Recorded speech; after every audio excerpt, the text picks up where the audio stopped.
Bienvenue dans l'une des écoles affiliées à la Fédération française des associations de chiens guides d'aveugles. Vous allez le voir, tout est pensé pour l'éducation des futurs chiens guides.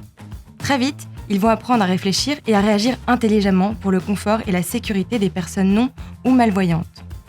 Ici, c'est près d'une quarantaine de personnes qui travaillent sur place et à temps complet. Le cœur d'une association de chiens guides, c'est le chenil. C'est le lieu de vie par excellence des élèves chiens guides après leur prééducation en famille d'accueil. C'est là qu'ils sont pris en charge, c'est là qu'ils dorment. C'est là aussi qu'ils sont choyés par les animaliers. Une école, selon sa taille, peut accueillir jusqu'à 50 chiens en éducation. Ils y rentrent à partir de l'âge de 12 mois et sont pris en charge par des éducateurs professionnels diplômés.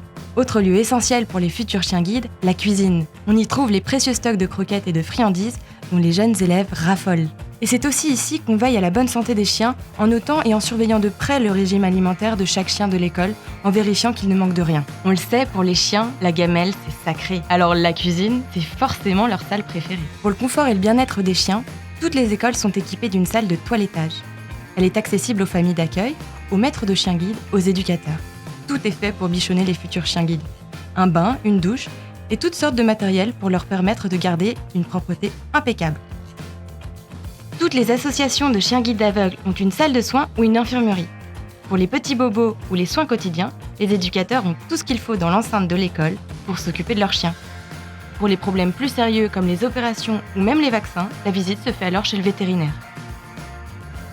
À l'extérieur de l'école se dresse le fameux parcours de simulation. C'est ici que les éducateurs vont apprendre à leurs futurs chiens guides à réagir en toute intelligence face aux obstacles du quotidien. C'est un petit bout de ville dans l'école qui rassemble toutes les situations auxquelles le chien et son maître peuvent être confrontés dans le futur. On trouve toutes sortes d'embûches, notamment des obstacles au sol, des obstacles en hauteur, mais aussi des passages piétons, des trottoirs, des travaux et même un vélo. Sur le parcours de simulation, on travaille dur, mais toujours grâce au jeu et avec une friandise comme récompense.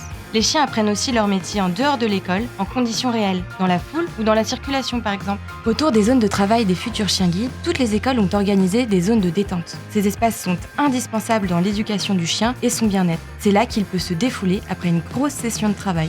Autour du chien, il y a 3 types de personnel.